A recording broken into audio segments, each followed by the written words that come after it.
tuachie kwa sauti.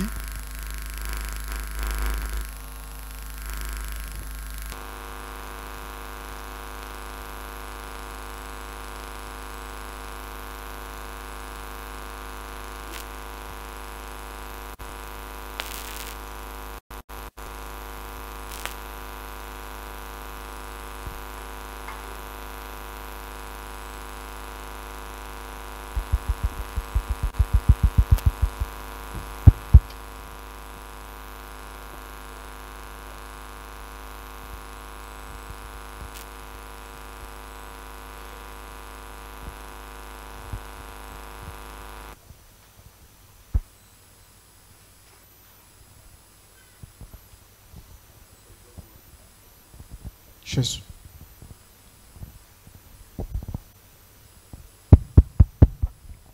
Amen. Amen. Que Dieu vous bénisse abondamment. Mungu ababariki kwa utele. Qu'il vous bénisse encore. Na ababariki tena. Amen. Amen. Ok, nous disons merci au pasteur Didier Tunamshukuru sana mchungaji Didier de nous avoir invités ici. kwa kuona vile alitualika huku, Puisqu'il me semble que kwa sababu mimi naona kwamba les hommes de Dieu ont du mal à m'inviter. batumishi ya Mungu abapende tena kuniita kwabo. Je ne sais pas pourquoi. Mimi sijue kama ni juu ya nini. Parfois on me présente comme un diable. Bengine beko nionyesha sa minjo shetani. Les autres pensent que je viens pour détruire les églises. Bengine banawazia sema na kwa njia ya karibu. D'autres pensent que je viens leur arracher le business. Bengine beko nawazia kusema mimi na kwa kubauia soko. Mais quand je vois un pasteur comme Didier, lakini kama mimi naona mchungaji kama mchungaji Didier qui décide de m'inviter dans ses assises, mwenye anachukua mpango ya kunialika mukazi yake anatunga, je comprends d'abord qu'il aime Dieu. na elewa kwamba kusema anampenda Mungu, Il aime la vérité aussi. anapenda ukweli tena, Et puis il vous aime. na kisha anebapenda. Puisque un pasteur qui n'aime pas Kwa son sababu troupeau, mchungaji mwenye ashipende zinzi lake, il invite des orateurs yo-yo ataalika bahubiri beko yoyo, qui viennent dire des histoires, bale batakuwa kusemakanya pourvu qu'à la fin, njuu kumwisho ya yote qu'ils fassent des recettes.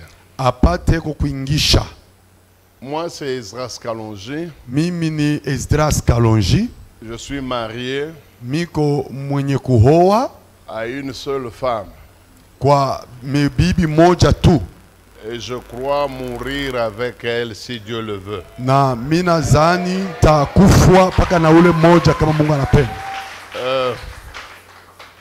Je suis à la tête d'une œuvre Niko na simamia kazi moja qu'on appelle la communauté de Jésus-Christ, des églises de Jésus-Christ, chemin de Damas. yenye banaita community ya makanisa ya Yesu Kristo njia ya Damasiki, Et celui qui est à côté de moi qui m'interprète, na mwenye ko kupembeni yangu na kunitafsiri, celui qui dirige la paroisse sur l'avenue des Pins. naye njo konaongoza parokia iko munjia de Pain, Puisqu'au niveau de Bel-Air, nous avons 2 paroisses. kwa sababu kubeler tuna maparokia mbili. Lui, il est sur la même avenue que Génération Joël de Michel. Ye eko mubalabala moya na Generation Joel ya Michel. Avant que je commence à enseigner, Kabla nianze kufundisha, je crois que vous êtes des enfants de Dieu naamini kwamba mko watoto ya Mungu et vous aimez Dieu. na mnampenda Mungu. Et je présume aussi que vous m'aimez, Na mina zania kusema munenipenda na mweye, bien que ce n'est pas garanti. hata kama amuna na kile musha kuleta mbele njuni yuye. Tout ce que je vous demande, Kile tumite balomba, si vous voyez quelqu'un kama munaona mutu couper une partie de ma prédication, kukata kipande ya mahubiri yangu, lancez ça sur les réseaux sociaux. kuiweka pa mtandao ya ujamii, Si vous aimez Dieu kama munampenda Mungu et que vous m'aimez, na kisha munanipenda, si ce coupage-là kama kale kanusu est orienté kanenda munamuna moya. Je vous demande, vous, Mene milomba mweye. de me montrer votre amour Ya kunyonyesha mapendo yenu. en montrant les extraits larges Ya kuonesha bipande bilefu. qui montrent le contexte. Bile biko naonesha benye nilikuwa nasema. Si vous le faites, Kama munaifanya, Génération Kamalondo, Generation Kamalondo, chaque fois que vous allez m'appeler, je viendrai. kila mara mtanza kunitaka nitakuya. Si vous le faites, Kama munaifanya. donc, si vous voyez mes détracteurs là, les méchants là, Kama munaona bale bantu ba ovu. couper Beko na katakata. mes prédications Mama ubiri. pour leur donner une couleur qu'elle n'a pas. Juu ya kuipachia hali mwa yenye haina. Vous les enfants des générations Joël, Mwe batoto ya Generation Joel. chez qui j'ai prêché, Huku mimi na kwa kuhubiri. refaites aussi des coupages, Na mwe mukate. mais un peu larges, Kisha mukate mwe kakalefu. qui expliquent le contexte. Kale kata onesha benye niko nasema bya kweli. Vous savez, je suis le pasteur le plus injurié sur les réseaux sociaux. Unajua mimi niko mchungaji mwenye beko na tukana sana pa mtandao ya ujamii. Le plus insulté. Mwenye beko na tukana kabisa. Mais quand tu regardes ma faute, hein, Lakini kama unaangalia kosa yangu c'est de dire la vérité. ni ya kusema tu ukweli. Dire par exemple au Kassaïen que Mungu anakasai sawe. Mungu nzambi kani. Kwambia bakasaye kubambia kusema que Dieu n'est pas kasayen comme toi. Quel est le péché qu'il y a dedans? Dire par exemple Kusema kwa mfano. Mungu ana muluba sawe. Dieu n'est pas un louba comme toi. Faute na kumbingu na pa dunia. Alors montrez-moi la faute et au ciel et sur la terre. Mais les méchants, Lakini bantu ba off. les gens qui, je ne sais pas, qui n'ont même pas un quart de la qualité de mon cœur. Bale bantu abalata nusu ya moja kwa hine ya hali ya moyo wangu. Ils sont prêts à tout. Beko tayari kufanya byote banapenda. Et ce qui me fait mal, Na kinye kiko na niluma parmi ces gens-là, katikati ya bale bantu un grand nombre de pasteurs, ba mingi ni bachungaji, un grand nombre de chrétiens. ba mingi ni ba Kristo. Vous entrez dans leur profil, Kama unaingia mutandao zao il est diacre. utamkuta ni mshemashi. Mais les choses qu'il sort de sa bouche, tout simplement puisque tu as dit Mungu anamutetela, rien que ça, ça le met dans tous les états. Bitu bitatoka mkinwa yake kwa sababu tu unasema Mungu ashina mtetela, atakasirika munamuna yote anapenda. Vous croyez que j'ai peur? Non. Unazania kusema mimi naongopa? Hapana. Non. Hapana. Tanyuka vérité na vile nitakufa. Je vais dire la Je vérité vous jusqu'à dis. ce que je mourrai. Kupika ukweli. Frapper la vérité. Hakuna mtu ataniweza mwile domaine. La personne ne mourra dans ce domaine. Je prêcherai comme ça jusqu'à ma mort. Tanza kubiraka hivi paka na kulufu yangu. Maintenant tu te diras, mais pasteur, si tu n'as pas peur, Sasa utasema mchungaji, kama hauna na woga, pourquoi tu nous demandes de republier certaines choses pour qu'on ne te prenne pas pour un mauvais? jana niko netuomba tupate kurudililia ama kuonesha bitu juba chikuweke kama Justement, mubaya. c'est à cause de la faiblesse d'esprit des chrétiens. Ni kwa sababu ya udhaifu wa roho ya Bakristu. Moi, j'ai vu un chrétien qui m'appelle de l'Australie. Mimi nasikia Mkristo mwana niita kutokea je Australia. suis déçu. Anasema mchungaji, mimi nasikia Je mubaya. ne croyais pas que tu as de la haine Mimi envers les kusema Balubakat. wewe uko na chuki na balubakati. Je prends maintenant quand j'attaquais les Kassaïens. Minabeba sasa pale nilikuwa nashambulia Bakasai. Je lui renvoie ça. Na mutupia hayo. Il lui dit, papa unirumie ko bantu beko babaye. Anasema papa, À cause de pardonne-moi, la les gens sont faiblesse mauvais. d'esprit. Kwa sababu tu ya udhaifu wa roho. Tout le monde n'a pas la maturité Mtu wote ashina na de mkubwa comprendre que cet extrait qu'on vient de nous wa kuelewa envoyer, kusema aka kipande batutumia c'est pour nuire aux ni prédicateurs. njuu ya kuharibisha. Ils sont rares les chrétiens capables de discerner. Beko kidogo bachungaji ba Kristo bakweze kuwazia Alors mbali. c'est pourquoi je vous demande, Ndio kwa sababu na balomba si à l'issue de cette prédication, kama kisha mimi naisha kubiri hapa, vous voyez encore sur les réseaux sociaux munaona tena pa mtandao ya des ujamii méchants, bantu bahofu, des pages diaboliques, bantu ya page et ya mubaya. les tribalistes de tous bords Kisha na bale batu ya ubaguzi ya kila qui namuna. vont se permettre encore de couper. Bale batabeba tena njuu ya kukata. Vous qui êtes des témoins, Mwe aba muko à cause des bashuda. esprits faibles de certains chrétiens, Kwa sababu ya mzaifu ya maroho fulani ya Kristo. recoupez aussi des extraits Na mwe mukate mabipande pour faire l'équilibre. njuu ya kupata Mais kukombana na bale. Moi-même, Lakini mi mwenyewe inquipa moi wa hatari. je suis un grand inquipa, un sans-foutiste. Et il n'y a aucune menace qui peut atteindre mon cœur. Na hakuna ushambulizi hata mmoja anaweza kugusa kwa moyo wangu. Même pas les injures. Hata matukano. Si les païens supportent les injures, combien plus moi un pasteur? Kama bapagano banagalaga na vumilia matukana. Sasa je mi mchungaji? Alors, vous allez le faire? Kumbi mutaifanya vile? Vous allez le faire? Mutaifanya vile? Si vous allez le faire, levez la main. Kama mutaifanya vile mnyoshe Voilà. kwanza mkono. Faites-le, mes amis. Muifanye vile bapendwa. Comme ça, quand on a fait vile, il est méchanceté à Boetashuka. Puisque si vous faites comme ça, leur méchanceté va être anéantie. Mais la vérité triomphera. Lakini ukweli itapata paka kushinda. Voilà. C'était une petite mise au point. Ilikuwa kuongea kwanza kidogo. Puisqu'il y a certaines personnes Kwa sababu kuko bantu bengine très très faibles bale beko bazaifu kabisa. qui croient dans tout ce qu'on publie sur les réseaux sociaux. Bale banaaminiaka mubiote bile beko naweka pa mtandao ya Et ujamii. j'aimerais vous dire, Na mimi napenda kubambia hivi. selon mon expérience, Kufuatana na vile mimi najua vile vitu. tout ce qui se dit sur les réseaux sociaux, Biote binasemezwaka pa mtandao ya ujamii. tout ce qui se raconte sur les réseaux sociaux, Biote banekalaga beko nasema pa mtandao ya ujamii. sans peur d'être contredit, Mie shina na boka bwa muntu kwa kubishana na à mimi. 80% c'est du mensonge. Kwa asilimia 80 inakuwaka ni uongo. Quand vous voyez un garçon sortir de la salle de bain, Wakati unaona kijana mwana tukia il poste mchumba ya sa kunawa, voiture, anakuwa anashima kumbele ya gari il yake, appelle sa femme ma anaita chérie, mke wake mais bibi ne yangu. crois pas dans ça. Hapana kubiaminia. Si toi tu crois dans ces choses-là, Kama wewe unaaminia bile donc vitu, tu es un enfant. ni kusema kwa mtoto. Il y a des gens qui ont échoué lamentablement le mariage. Kuko bantu bale balishindwa sana ndoa. Ils sont en train de vivre Iran-Irak. Beko na kombana sana Israeli na Mais Hamas. ils n'hésitent pas d'afficher. Lakini ashita kosa kuonesha kwa bantu.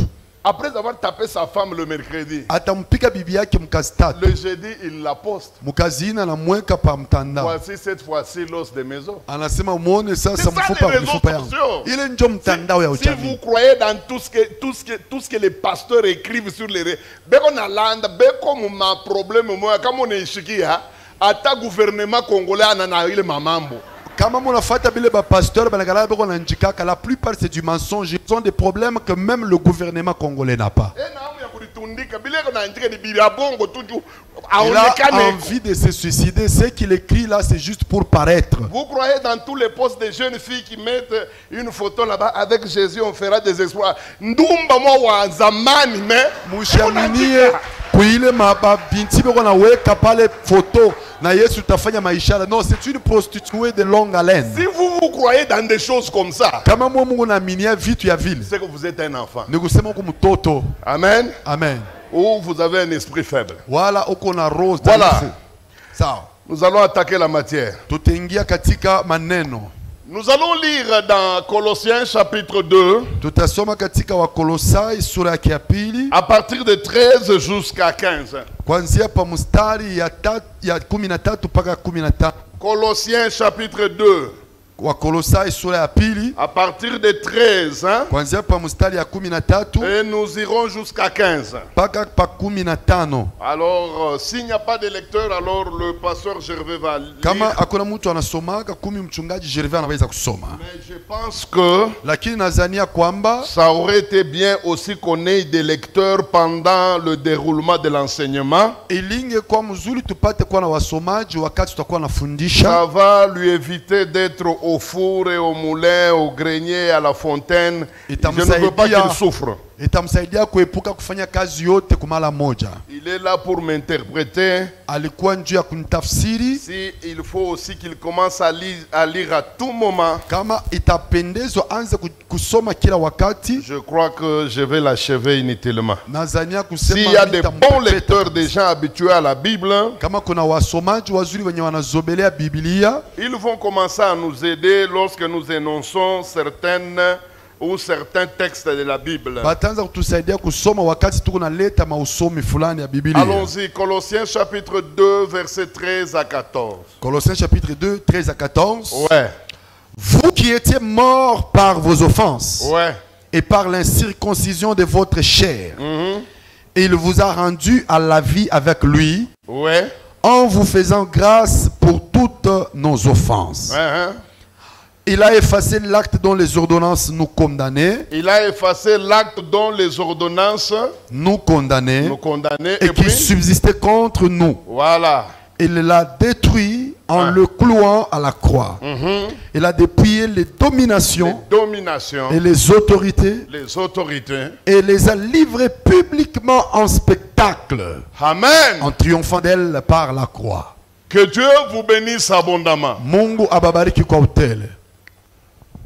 Je crois que depuis que ces assises ont commencé, Nazania tokia wakati hii mkusanyiko ilianza, vous êtes habitués à entendre ce texte.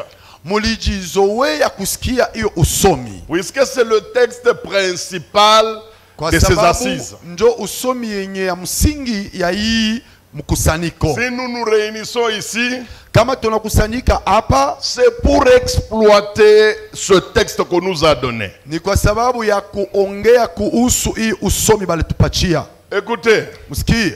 le thème principal de notre organisation ici, Kishina yenyewe ya hiyo kazi tunatunga hapa c'est le triomphe par la croix. ni kushinda kupitia msalaba. La victoire par la croix. Ushindi kupitia msalaba. Alors, Kumbi, vous devez savoir ceci. inabidi mujifunze kusema hivi. Depuis la chute de l'homme, Tokea kuanguka kwa mutu binadamu, depuis que Adam est tombé trop bas, tokea Adama alianguka chini, le monde a eu à peu près 3 grands problèmes. ulimwengu ilipata matatizo tatu, tunaweza kusema vile. Et vous allez voir que tout au long des âges, Na mutaanza kuona kila kipindi na kipindi kya kuishi kwa bantu, Dieu était en train de penser comment résoudre ces 3 problèmes. Mungu alikuwa eko na waza, je, anaweza kuisha hiyo matatizo tatu. Le tout premier problème, Tatizo la kwanza c'était le salut de l'homme. ilikuwa ni hokovu ya mutu, Puisqu'il faut avouer que depuis le péché, kwa sababu inapasha kusema kwamba tokea zambi ya mutu Dieu avait des problèmes très sérieux pour récupérer cet homme-là. Mungu alikuya na magumu ya nguvu juu ya kumkomboa ule mutu. Et Dieu, tout au long des âges, Mungu wakati ya mabizazi il fera tout njo atafanya yote yawezekana pour donner le salut à l'homme qui était perdu. juu ya kumpatia okovu mutu mwenye alikuwa amekwisha potea. C'est pourquoi vous allez voir que dans l'Ancien Testament, Njo kwa maana mtaona kusema ndani ya Agano za Kale il y a eu beaucoup de règles cérémoniales, kulikuya madesturi watu walikuwa natunga sana, beaucoup de lois ayant trait à des cérémonies. masheria ambayo ilikuwa kunaonekana sa Et madesturi. dans toutes ces choses, Dieu était en train de chercher à récupérer l'homme, à le sauver, à lui accorder le salut. Na ndani ya ile mavitu vyote Mungu alikuwa anatafuta, je, anaweza kumubeba mtu kumkomboa na kumpatia Le wokovu. deuxième problème, Mambo ya pili depuis la chute de l'homme, tokea kuanguka kwa mutu binadamu c'était le problème du péché. ilikuwa ni mambo ya zambi. Le péché était devenu un problème entre le Créateur et la créature. Zambi ilikuwa kuwa magumu katika muumbaji na kiumbe, Entre le Dieu de la Bible et l'homme qu'il a créé sur la terre. katikati ya Mungu wa Biblia na mutu mwenye haliumba pa dunia. Et c'est pourquoi même dans l'Ancien Testament, Na ndio kwa maana hata katika Agano za Kale comme Dieu cherchait à résoudre le problème du péché, vile Mungu alikuwa anatafuta, je, kuisha maneno ya zambi, Dieu a créé des règles et des règles. Mungu alifanya makanuni na makanuni ya mingi. Des principes et des principes. Alifanya mashurti na mashurti. Il a utilisé plusieurs méthodes. Alitumia mambinu ya kuachana. Afin d'arracher l'homme du péché. Kwa sababu ya kumutoa mtu, kumutosha kuzambi. Il y a eu une époque où il fallait livrer le sang des boucs et des chèvres. Kwa wakati fulani ilibidi kumwanga damu ya wambuzi. Il y a eu des périodes où il fallait faire des libations, des lavements. Kulikuwa wakati fulani ilipaswa kumwanga na kumimia na kujiosha. Mais le péché n'a jamais lâché l'homme. Lakini zambi bado haikuachake mtu Et on a binadamu. comme l'impression Sasa tulikuwa tunaona kwamba au fur et à mesure que Dieu voulait résoudre le problème du péché, tokea wakati yote Mungu alipenda kumaliza maneno ya zambi, l'homme devenait de plus en plus pécheur. binadamu aliendelea kuwa tena mtu wa zambi Le kupita. péché le collait jusqu'à la moelle épinière. Zambi ilimuingia ndani sana. Et le troisième problème, Na mambo ya tatu depuis la chute de l'homme, tokea kuanguka kwa binadamu, c'est que l'homme était devenu quelque chose qui était à la merci des mauvais esprits. mtu alikuwa ni kitu kenye kilikuya mapepo mchafu nikionea sana. Les esprits régnaient, je vous dis. Mapepo ilikuwa ikuna ina mtawala. Depuis que Adam est tombé, Tokea Adama alianguka, l'homme n'avait pas la capacité de résister devant les esprits impurs. mtu akukuwa tena na uwezaji ya kushimama imara kumbele ya mapepo Et mchafu. d'ailleurs, ça va vous étonner. Na yenye itebashangaisha. Tous les gens qui ont servi dans l'ancienne alliance, Watu wote wale walimtumikia Mungu muagano za kale. les gens comme les Moïse, Watu kama wa Musa, les gens comme de Pierre, watu kama wa et plutôt Petro, les gens comme d'Abraham, watu kama wa Ibrahim, les gens comme de Job, watu kama wa Yehubu. tous ces grands hommes de Dieu aux identités élevées, Bale batumishi ya Mungu bakunyanyuliwa sana. ils ont eu beaucoup de problèmes avec les esprits mauvais. Balikuwa na magumu sana na mapepo mchafu. Au point où des gens comme de Moïse, Paka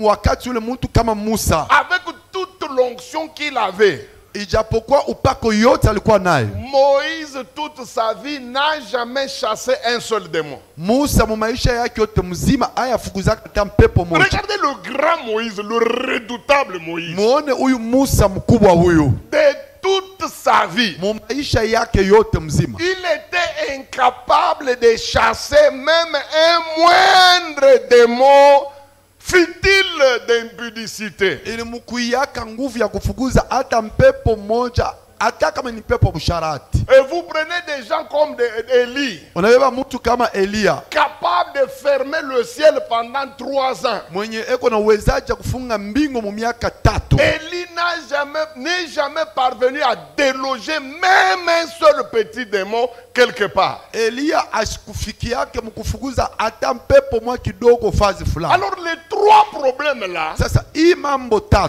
causer du tort et sur la terre et au ciel. ilikuwa iko nazala magumu na pa dunia kisha na kumbingu. C'est pourquoi Dieu faisait tout pour qu'il en finisse avec ces 3 problèmes. Ndio kwa maana Mungu alikuwa anafanya yote juu ya kuweza kuishana na hii Il y a des magumu. moments où il a utilisé de l'eau pour purifier les gens. Kulikuwa wakati yenye alitumia maji juu ya kuwatakasha.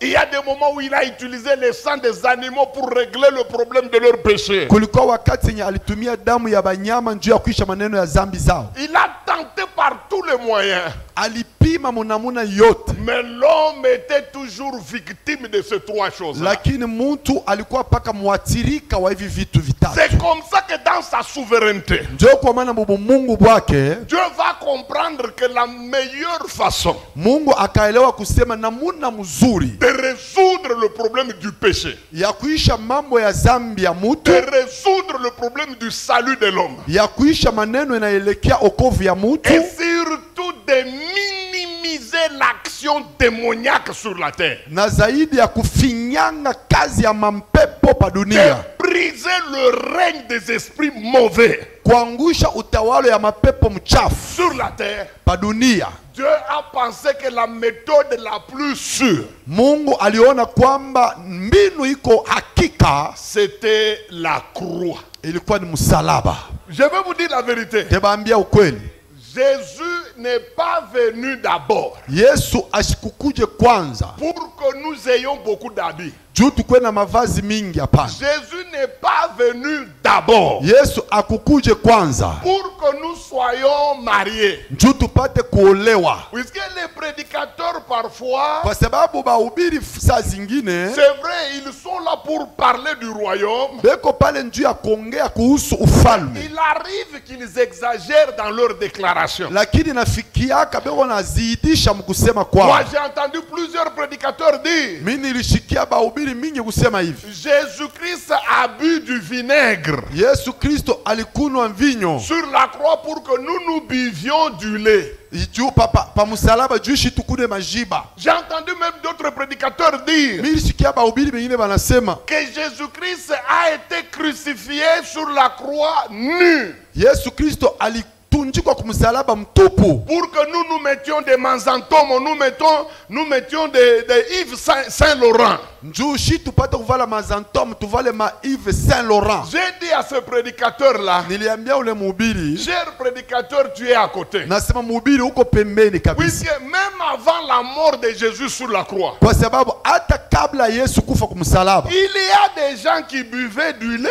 kuko bantu walikuwa beko nakunywa maziwa. Jésus-Christ n'était pas encore mort. Yesu alikuwa bado hayakufwa. Jésus-Christ n'était pas sur la croix. Yesu akukwe bado kumsalaba. Salomon était un grand sapeur. Sulemani alijua kujivuala mzuri, Il n'a pas attendu que Jésus-Christ monte sur la croix pour qu'il commence à s'habiller mieux. akuchunge Yesu apande kumsalaba jo anze kuvuala mzuri. Rebecca s'est mariée Rebeka aliolewa à une époque où il n'y avait pas de croix de Jésus. wakati ila kuku yake msalaba wa Et Yesu. ce qui est grave, le mariage l'a suivi. Ce n'est pas elle qui a créé ce mariage ou qui a séduit pour être mariée. Na kiku kia nguvu ndoa ilienda kumfuata, aina ye alipima kudanganya njo apate ile ndoa. Elle a été mariée, Jésus-Christ n'était pas sur la croix. Aliolewa Yesu bado ayatunjika Il y kumsalaba. a des gens qui ont vécu la joie Kuko bantu baliishi raha sans la croix.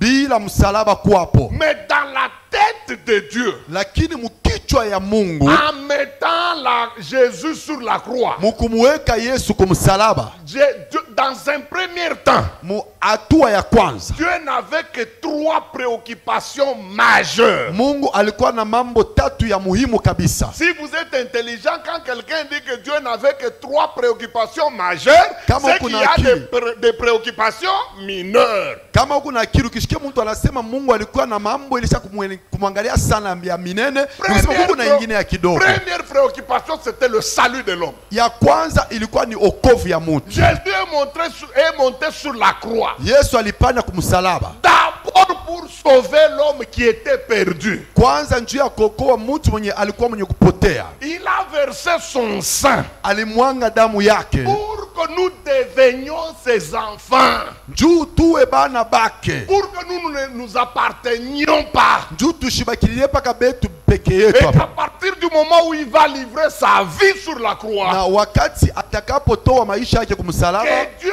puisse nous récupérer. kumbi Mungu atubebe. Deuxième chose, Kitu ya pili, et Jésus-Christ est monté sur la croix Yesu Kristo alipanda kumsalaba pour résoudre le problème du péché. juu ya kuisha mambo ya zambi. C'est pourquoi un vrai chrétien, Njo kwa sababu Mukristo wa kweli, un vrai pasteur, mhubiri, mtumishi wa un kweli, vrai prophète, nabii wa kweli, c'est quelqu'un qui doit avoir réglé le problème du péché dans sa vie. inapasha akwe mtu mwenye asha kuwina mambo ya zambi maisha yake. Aujourd'hui, nous avons un problème. Leo tuko na magumu. Prêcher sur la sainteté, on te traite, celui qui prêche sur la sainteté, on le traite d'orgueilleux dans nos églises d'aujourd'hui. Kama unaanza kuhubiri mambo ya utakasho mu makanisa leo, batasema wewe unakuwa mtu wa kiburi. Surtout si tu parles de la sainteté corporelle, de la sanctification sexuelle. Si tu es pur dans ce domaine-là, les gens te trouvent comme étant quelqu'un qui est orgueilleux. Kama zaidi unapenda kusema mambo iko naelekea ngono, bantu batakubeba kunakuwa saa uko we mtu wa kiburi. Comme si Kama saa vile être chrétien c'est être hypocrite. kuya mkristu ni kuwa mnafiki. Il faut parler des choses qu'on ne vit pas. Inapasha kusema bitu venye we au kwaka naishi. Tous les pasteurs savent que coucher avec une femme d'autrui c'est mauvais. Tout le monde le sait. Batumishi bote banajua kusema kusharatika na bibi wa benyeni mubaya, mutu wote anaijua. Même les païens le savent. Hata bapagano banaijua. Mais si vous essayez de dire au même pasteur là, Lakini kama unapenda kuambia paka bachungaji ba mwaba moja, ne couchez pas avec les femmes d'autrui. mushisharatike na babibi ya bantu. Lui il se prend pour qui? Lui aussi un jour ça lui arrivera. C'est quoi ça? Mais quelle a été la raison de la croix? Si Jésus-Christ était mort sur la croix, c'est pour que nous commencions à nous jouer des jeunes filles de l'église. alors Jésus Alors Yesu est le plus grand Dieu moins sérieux du monde. ndio Mungu mwa ule ashina na heshima hata moja hapa dunia. Si Jésus Kama Yesu est venu mourir sur la croix alikuwa kufa kumsalaba pour permettre à nous les pasteurs juu ya kuturuhusu si ba de pasteur commencer à coucher avec les chantres, tuanze kusharatika na de baimbaji, commencer à prendre les femmes d'autrui, tuanze kubeba bibi ya bantu, et si quelqu'un condamne ça, na kama mtu anabihukumu, toute l'église se tient debout pour condamner celui qui condamne kanisa yote tasimama juu ya kumhukumu mwenye ule anabihukumu et justifier celui qui a fait de mauvaises choses. na kumupatia haki mwenye anafanya mambo mubaya. Alors la religion chrétienne est la religion la plus sale, puisque dans aucune religion on nous tolère ce que nous tolérons dans nos églises. Kumbi dini ya Kikristo ni dini moja ya buchafu sana, njoo hakuna dini yenye banaweza kuvumilia benye shitu kunavumilia Et ce mkanisa. qui me fait mal, Na kenye kiko ni niuma c'est quand un pasteur, ni wakati mchungaji un prophète, munabii engrosse une fille de 14 ans. anapatia mimba msichana wa umri 14. Vous voyez la majorité des pasteurs Unaona bwingi wa pasta qui se tiennent debout bale banashimamia juu pour défendre le bourreau juu ya kumtetea mwenye anafanya mambo mubaya et condamner la petite fille de 14 ans. na kumhukumu msichana wa umri 14. Ils envoient même leurs atalaku sur la télévision pour expliquer que konjo kalikuwa na mampepo kana mwingilia papa mubiro. Papa, au lieu ya kuvunja huyu muloji, muntu la newe neno la Mungu mzuri, eko nenda kubeba mtoto wa 14 yenjo buro wa kupika mfimbo. Mungu na uwa katoto ka 14 kana yua nini? Huyu ni mkalamushi alikaonea. Et quand ils envoient même leur atala pour parler,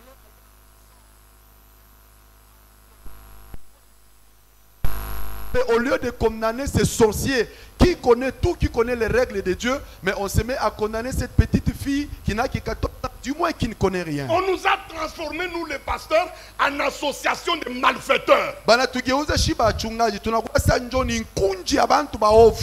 Donc moi je suis là Nikusema mimi kazi yangu niko pale pour jouer avec les filles. njoo ya kucheza na Et babinti, quand ça barde, na wakati binakuwa kwa bibaya, j'appelle Gervais mimi nitamuita Gervais pour sasa. qu'il vienne menacer les chrétiens. Njoo anze kushambulia Bakristo. Usicheze na papa. Non, non, ne vous jouez pas avec Mungu papa. atanipika. Dieu va vous taper. Ayamupika yeye ule kunapatiana mimba Il n'a akatupika. pas encore tapé ce qui engrosse. Il viendra d'abord nous taper nous. La croix Musalaba. est venue régler le problème du péché. Ilikuwa kuisha mambo ya zambi. Si depuis que tu es chrétien, Kama tokea uko Mkristo, tu es toujours léger. we unekalaka paka mzaifu. Tu es toujours dans l'immoralité. Uko paka mumambo ya buchafu. Tu es dans les faux dollars. Uko mumambo ya makufa madolari ya Tu es hongo. dans cette haine tribale que vous avez élevée à la place de Jésus. Uko mumambo ya maubaguzi ya makabila ya machuki ile mnanyanyua pasha Je Yesu. vais vous dire des choses toutes crues. Mite bambie bitu bibichi hapa. Aucune tribu Kuna kabila hata moja ne hapa peut vous sauver. ile inaweza kumiokoa. Vous pouvez être de n'importe quelle tribu. Munaweza kuwa ba mukabila yoyote. Vous pouvez être Mukongo. Unaweza kuwa Vous Mkongo. pouvez être Kassaye. Unaweza kuwa Kasai. La tribu ne peut jamais vous sauver. Hakuna kabila ile inaweza kukokoa. Et puis je vais vous dire.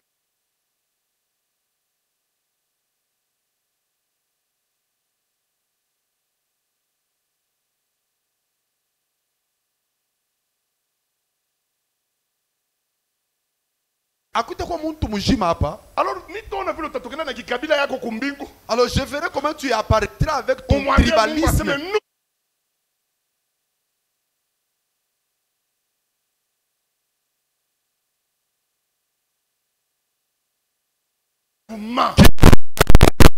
L'orgueil tribal vous ment. Kiburi kya makabila kiko netulanda. Soyez humble. Mubakie bantu ya kujinyenyekeza. Mujinyenyekeze. Regardez, allez sur comment on appelle ça? Mwende hapa wapi? Tout près du cimetière, comment on appelle sapin? Kasangiri. Même Kasangiri. Mwende Kasangiri. C'est le seul endroit où toutes les tribus s'entendent.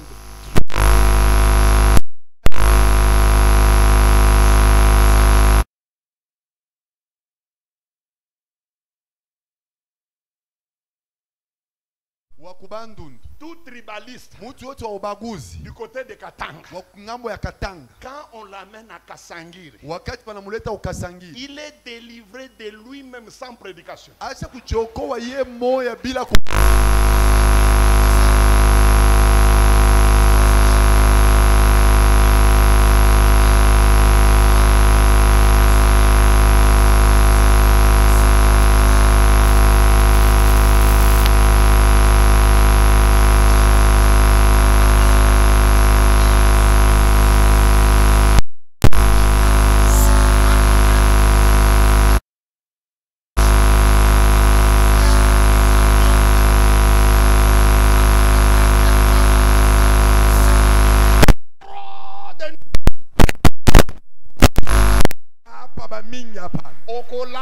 Utalala ndugu yangu.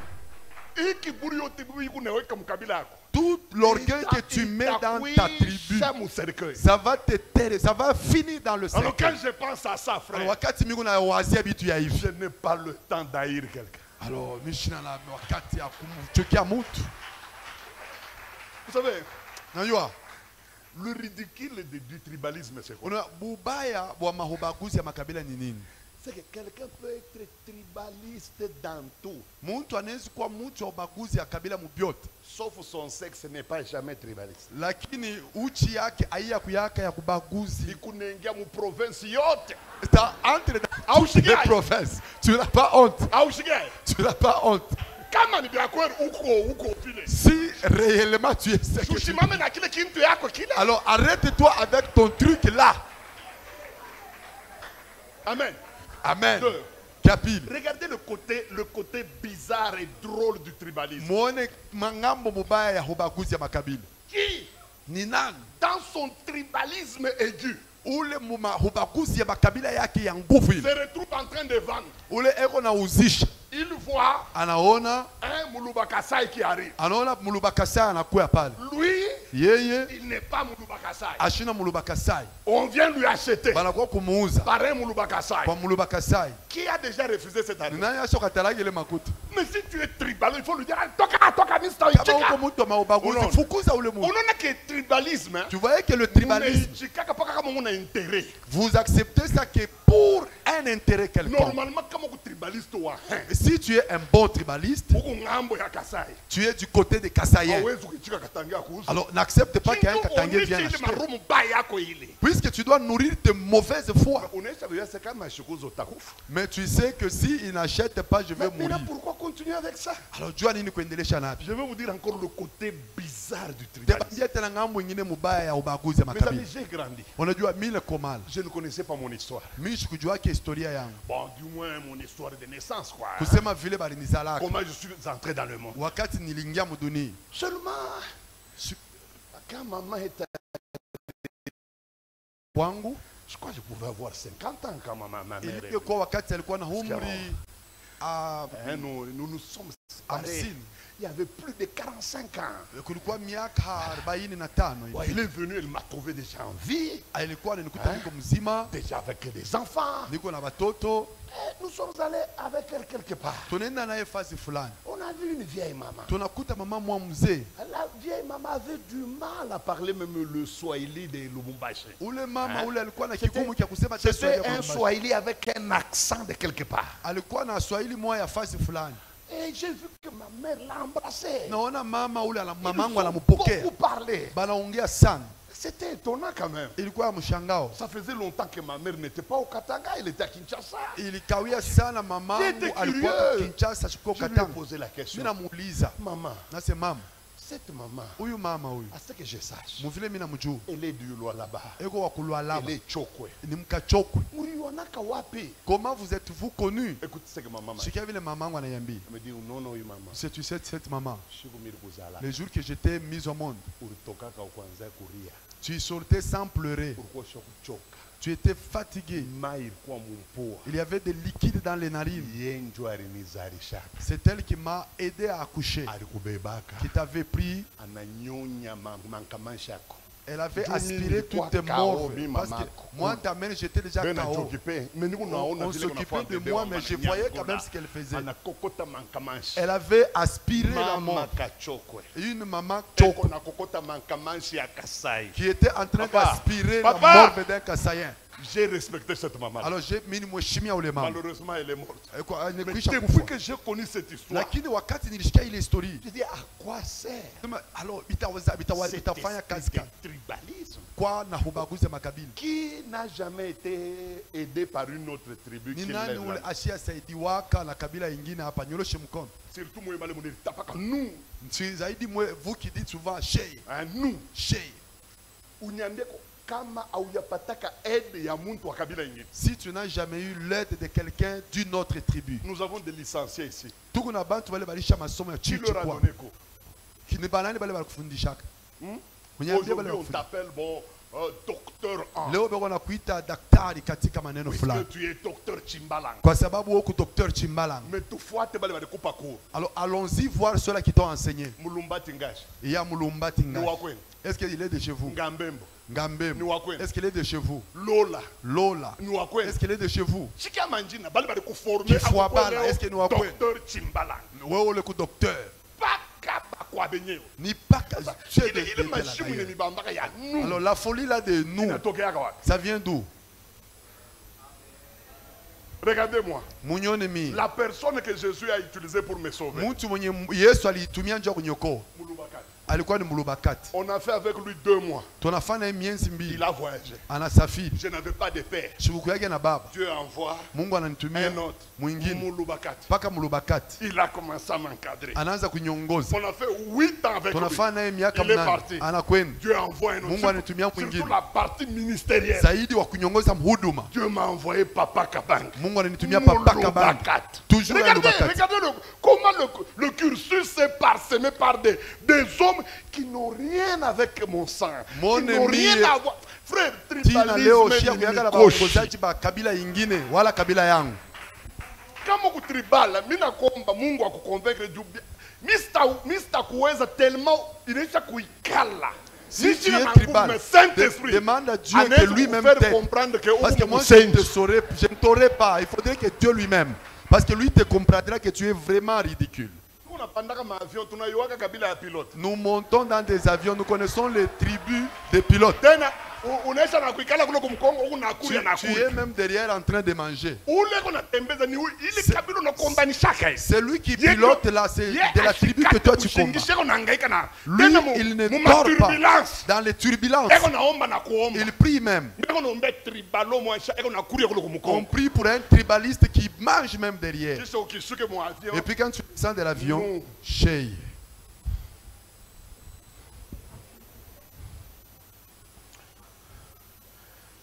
C'était pour vous montrer que je n'ai pas peur. Amen. Amen. Maintenant voyons. Ça tourne. Je n'ai que 2 jours. Et dans les 2 jours, il est impossible que je touche au problème du péché et que je touche au problème de salut. Je vais toucher au 3e problème. Le problème des esprits impurs. Tu me diras, pasteur, pourquoi tu laisses de côté les 2 là? À cause de l'économie du temps. 2. Les les organisateurs de ces assises m'ont expressément dit, papa, nous préférons que tu abordes ça sous forme de délivrance et de combat. Donc je suis dans la vision des organisateurs.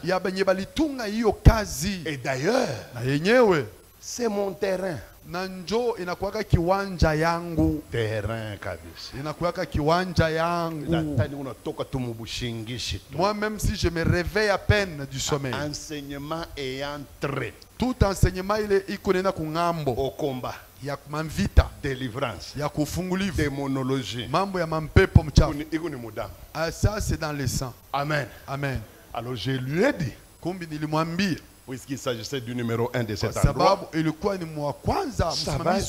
vais y aller dans ce sens. Alors, chers auditeurs ou auditrices, suivez-moi très bien. Je voudrais te dire certaines choses qui vont t'aider. La Bible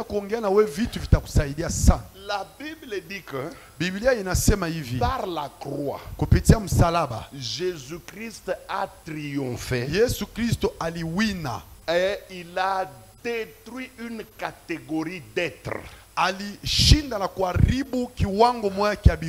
On parle de domination. On parle des autorités. Mais ce n'est pas seulement les deux groupes-là. Jésus-Christ, en mourant sur la croix, il avait frappé sérieusement un groupe d'esprits mauvais que beaucoup de gens ne connaissent pas. À part les dominations et les autorités dont on parle au verset 15, il y a d'autres groupes d'esprits mauvais qui ont reçu un coup fatal avec la croix. Quel est ce groupe-là? Ce groupe, nous le retrouvons dans Ephésiens chapitre 6, verset 12. Ephésiens chapitre 6, verset 12. S'il y a quelqu'un, il peut nous lire. 12 même jusqu'à 13. Je vais vous arrêter quelque part. Est-ce que vous ne pouvez pas utiliser le micro pour que tout le monde vous entende? Ephésiens chapitre 6, 12 à 13, nous lisons. Car nous n'avons pas à lutter contre la chair et le sang, mais contre les dominations, contre les autorités, contre les princes de ce monde des ténèbres, contre les esprits méchants dans les lieux célestes. C'est pourquoi prenez toutes les armes de Dieu afin de pouvoir résister dans le mauvais jour. La Bible nous montre une catégorie d'esprits qui sont tombés avec la croix de Jésus. La Bible dit que nous n'avons pas à lutter contre le sang ou contre les humains, mais nous sommes en train de nous battre contre les dominations, contre les autorités, contre les princes de ce monde et contre les esprits méchants dans les lieux célestes. Frères et sœurs, vous devez savoir que quand le diable est descendu, quand on l'a chassé au ciel, la Bible dit qu'il est tombé avec un tiers d'ange. sehemu moja kubitatu ya bamalaika. Donc il est descendu avec ces anges-là. Nikusema alishuka na bale bamalaika. Et quand les anges sont descendus, Na wakati bale bamalaika balianguka, il y en a qui sont tombés dans des forêts. kuko bengine balianguka mu Il mapori, y en a qui sont tombés dans les eaux. bengine balianguka mu maji. Et la Bible en Apocalypse nous dit qu'il y a même certains esprits qui sont enchaînés dans les fleuves Euphrate. Na Biblia inasema mu Ufunuo kusema kuna mapepo wengine mekwisha fungiwa ndani ya mto wa Efrasia. Mais lui-même le diable, Ye mwenye shetani il n'est pas venu rester sur la terre. asikukwe kubakia pa dunia. Selon Ephésiens chapitre 2 verset 1, Kufuatana na Waefeso sura yake ya pili mstari ya kwanza, la Bible dit que Biblia inasema kwamba il est resté dans les airs. alibakia katika hewa. Donc la Bible l'appelle comme étant le prince de la puissance de l'air. Biblia iko namuita kama mkuu wa uwezo ya juu. En français courant, je crois. Mkimbombo iko rahisi. Et même la version semeur. Hata mkusema kwa semeur. La Bible dit qu'il est le prince Biblia inasema yenjo mkuu de la puissance qui règne entre le ciel et la terre. ya hile uwezo kunatawala katika ya mbinguni na C'est dunia. là où le diable a élu domicile. Jo pale shetani aliweka makao yake. Et on appelle ça le deuxième ciel. Na banaitaka ila sema mbingu ya pili. Ce n'est pas le moment de parler du deuxième ciel. Sio wakati ya kuongea mambo ya mbingu ya pili. Dieu voulant, Mungu akipopenda nous reviendrons encore ici tutarudi tena hapa pour aider les enfants de Dieu. juu ya kusaidia watoto ya Mungu. Mais ce qui m'intéresse, Lakini yenye inaniangalia c'est sana la manière dont le diable s'est organisé ni namuna ile shetani eko mwenye kujipamba pour contrôler la terre. juu ya kumiliki udongo. Quand il est allé s'asseoir dans le deuxième ciel, Wakati alienda kuikala kumbingu ya pili, il a placé là-bas son quartier général. aliweka pale mkoba yake. Le haut commandement militaire de Satan est dans le deuxième ciel. Fasi peko ofisi yake. Et là-bas, Na kule il a 7 groupes de grands collaborateurs. eko na makundi saba ya benye anatumikaka nabo. Et à part les 7 groupes de grands collaborateurs, Na kutosha ile makundi saba ya benye anatumikaka il nabo, y a d'autres groupes kuna makundi hingine assimilés bale banabachangishaka qui sont aussi dans Colossiens, je crois Colossiens 1 verset 16, je peux me tromper. bale beko ndani ya Wakolosai na uweza kujidanganya sura ya kwanza mstari ya 16. Ce sont aussi d'autres collaborateurs qui vivent là-bas. Nabo pia banatumikaka naye beko pale. Alors pourquoi le diable a mis son quartier général là-bas? Sasa jua nini shetani aliweka mkoba wake pale? Il est très intelligent, il l'a fait Ni kwa sababu eko na akili, alifanya vile puisqu'il connaissait que kwa sababu alijua kusema entre la terre katikati ya udongo et le ciel là où Dieu est, na mbingu kwenye Mungu eko nekala, il y a des mouvements qui doivent commencer à se faire. kuko mamambo yanapaswa kufanika. Il y a des mouvements angéliques, Kuna kuweka mamambo ya il y a bamalaika, des mouvements de prière, kuna kuweka mamambo ya mamalombi, il y a des mouvements de toutes sortes. kuna kuweka mamambo ya kila haina. Alors lui, il met son quartier général là-bas, Sasa anaweka ofisi yake pale puisqu'il sait qu'il va sérieusement déranger l'œuvre de Dieu sur la terre. kwa sababu anajua kusema ataharibisha kazi ya Mungu pa dunia hapa mubaya sana. Alors il a plusieurs collaborateurs. Njo pale eko na bakutumika nabo ba mingi. Aujourd'hui, nous voulons voir Leo tunapenda tuone le premier groupe de collaborateurs du diable dans les airs. kundi ya kwanza ya batenda kazi na shetani katika hewa. C'est le groupe des esprits mauvais qu'on appelle les princes du monde des ténèbres. Ni bale banaita sema bafalme ya ulimwengu ya giza. J'ai toujours vu quand beaucoup de gens enseignent sur le combat spirituel, Naonaka zaidi wakati batu bako nafundisha kuhusu bukomvi ya kiroho, ils ont tendance à prendre les dominations comme étant les premières en puissance. banakuaka na nia ya kuonesha matawala saba njo beko ba kwanza kwa Et uwezo. ils justifient ça en disant puisque Paul les a cités les premiers. Na banakuaka na jitetea kusema ni kwa sababu Paulo alibataya ba kwanza. Après Satan, Kisha shetani dans le monde des esprits là, ndani ya ile ulimwengu ya mambo les premières qui viennent en puissance, wa kwanza wale banakuya na uwezo, en force, bale beko na nguvu, ce ne sont pas les dominants. domination. Haina matawala pa. Les premiers qui viennent tout juste après Satan, Ba kwanza bale banamfuatia shetani. ce sont les princes. Inakuwaka ni bafalme. D'ailleurs, je vais vous prouver que Na benye nitabaonesha kusema j'ai raison. niko na sheria. Regardez dans la Bible. Muone katika Biblia. Tous les esprits, Mapepo yote pour connaître ce qu'ils sont juu ya kubajua kinyebeko et leur fonction, na makazi zao, il faut s'intéresser à la manière dont on les nomme. inapasha kuangalia njina banabapachia. Quand Jésus-Christ rencontre un esprit Wakati Yesu anakutana na mpepo mchafu, qui rend une personne muette, ule anafanya mtu anakuya bubu. Jésus appelle cet esprit esprit muet. Yesu anaitaka ule pepo mchafu wa bububu. Quand Jésus rencontre une personne Wakati Yesu anakutana na mtu qui rend plutôt une personne qui a un démon, un esprit qui le rend sourd, anafanya mtu anakuta mpepo ndani ya mtu anamfanya asisikie. Jésus appelle cet esprit esprit sourd. Yesu eko naita ule pepo mchafu De la wa même kiziwi. manière, si vous rencontrez un esprit dans la Bible, Njoo vile kama unakutana na mpepo mchafu mu Biblia, si vous voulez savoir qui il est, kama mnapenda kutambua ye eko je, quelle est sa fonction, kazi yake ni nini, intéressez-vous à la manière dont on l'appelle dans la Bible. muangalie kuna muna beko na muita mu Biblia, Puisque l'appellation kwa sababu mwito yake renferme la fonction iko na onesha kazi et aussi le rang qu'occupe cet esprit-là. na hatua yake.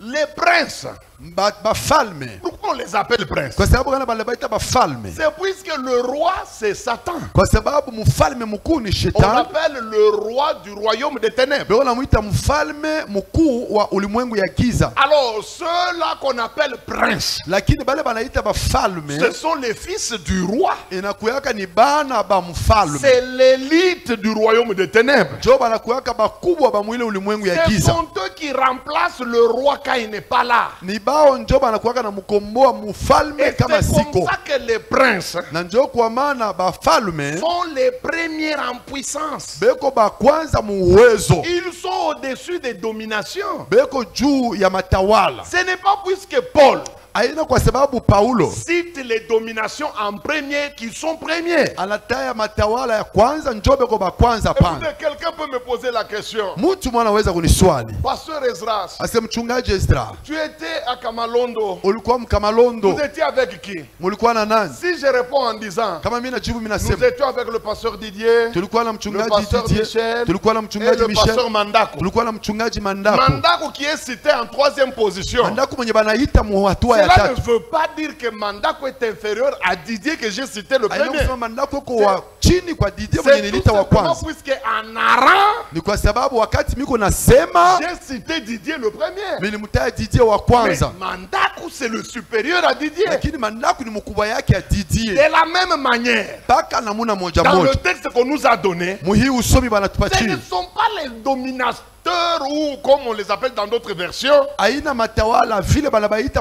miandiko mingine. qui viennent tout juste après Satan. Non. Bale banamfuatia shetani hapana. Après Satan, Kisha shetani ce sont les princes. inakuwa ni mafalme. Tel que le vocabulaire ou l'étiquette qu'on leur donne l'exprime, Paka vile tanko yenye banabapatia ce iko na sont hongea. des véritables princes. Nabo njo beko bafalme ba C'est kweli. l'élite du diable. Njo ba kwanza benye shetani alishakupatia nguvu. Ce sont des gens qui occupent même le bureau de la direction du diable. Na njo batu benye basha kubeko naongoza ofisi ya kazi ya shetani. Et le diable traite directement avec eux. Na shetani anatumikaka nabo mara moja. C'est pourquoi il leur donne parfois certains privilèges. Na njo kwa sababu gani anabapatiaka kwa mafadhili fulani. Parfois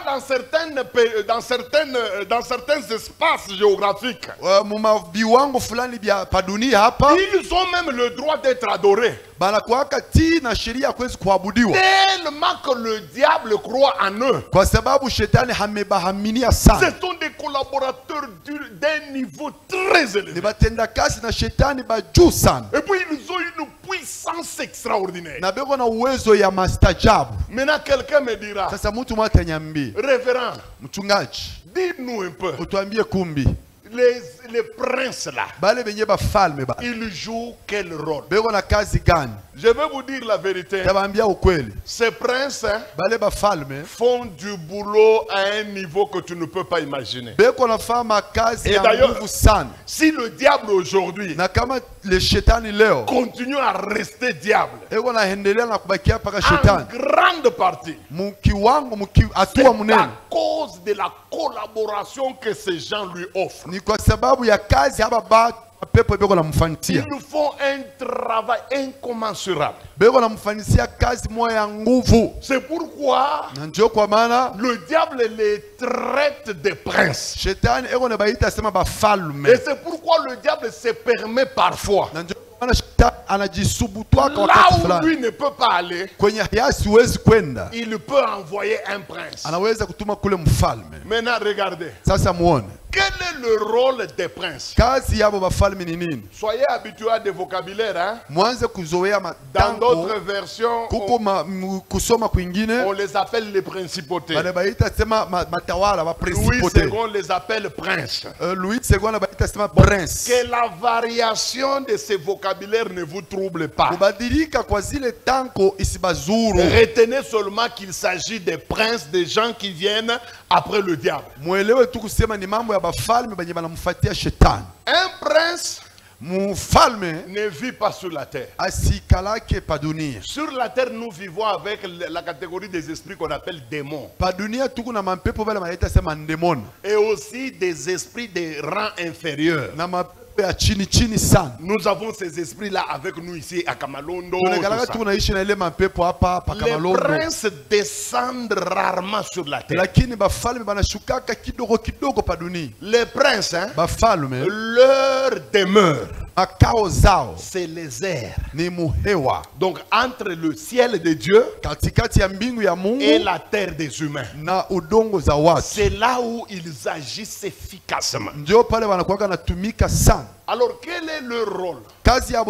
Vous devez savoir qu'un prince, c'est l'enfant du roi. Et les enfants du roi remplacent toujours le roi quand il n'est pas là. De temps en temps, je vois les informations de Maroc. J'ai remarqué qu'à un certain moment, le roi Mohamed V n'était pas disponible. Et il y avait défilé. Comme lui, il était malade. J'ai vu son fils d'à peu près 13 ans à l'époque le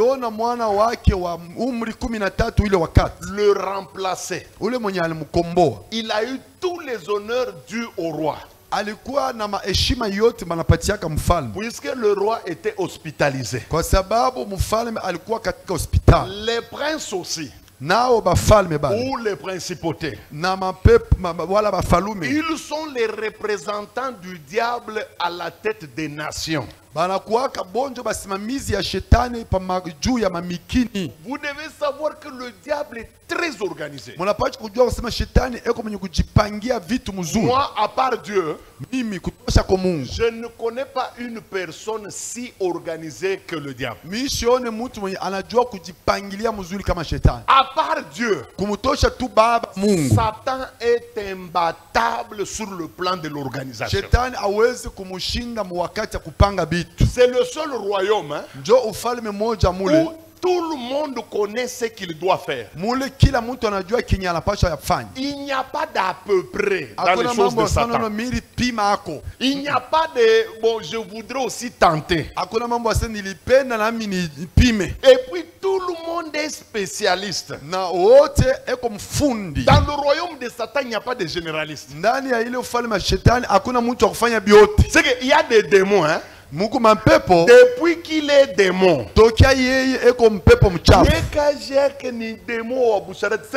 lui son travail c'est le démon de la prostitution.